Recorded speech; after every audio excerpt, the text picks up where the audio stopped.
pagrindas yra kojos, visada turi būti į krepšį. Jeigu šonu sukuos, tai reiškia, aš nesu čia. Jeigu sukuos šiandien, aš metu čia.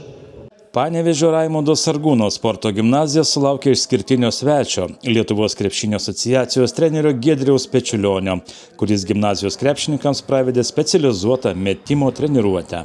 Projektas pagerinti metimą. Tai metimo technikos treniruotė, įgūdžių metimų lavinimas. Tai čia kaip pavadinsi, taip nepagadinsi. Bet esmė kame, kad pastebėjau vaikų, iš tikrųjų labai nemažai yra blogai suformuotų metimų. Tai mano kilo toksai iniciatyva, buvo išsakyta Mindaugui Balčiūnui, mūsų prezidentui Lietuvos krepšinio asociacijos. Tai sutiko, tai būtent per Lietuvą važinėjau ir skleidžiu šitą žinią. Nuo praėjusių metų vykdomas projektas, kurio tikslas tobulinti jaunųjų sportininkų metimo techniką visoje Lietuvoje. Nes pats esu profesionaliai žaidęs ne vienerius metus, pats save mokinau, pats save metimą formavau.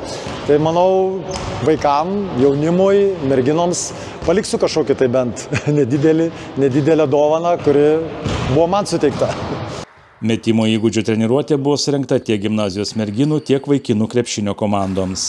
Tai pas mane ir yra projekte, kad aš važiuoju kur mane pakviečia į miestą ir darau 2 treniruotės po 1,5 valandos. Tai aišku, darau ir privačias treniruotės, kur galiu atvažiuoti sutartų laikų į atitinkamą miestą, bet grupės nedaugiau nei 10 vaikų. Tai jeigu tai yra mažiukai, o merginos, jeigu vyresnės ar vaikinai, tai nedaugiau nei 6 tikrai galiu atvažiuoti ir padaryti treniruotės.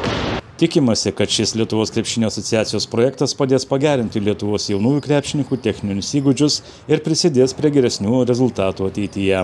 Šiandieną atvažiavo labai gerbiamas treneris ir LKL rekordininkas Giedrius Pečiulionis ir pravedė mum metimų treniruotę, kuo mes labai džiaugiamės, pasidalino gerąją patirtim, taisė klaidas, kokias mes darome vykdant metimus ir tikiuosi mergaitėms ta geroji informacija liko galvose ir jos padarys išvadas ir sulauksim daug taiklių metimų.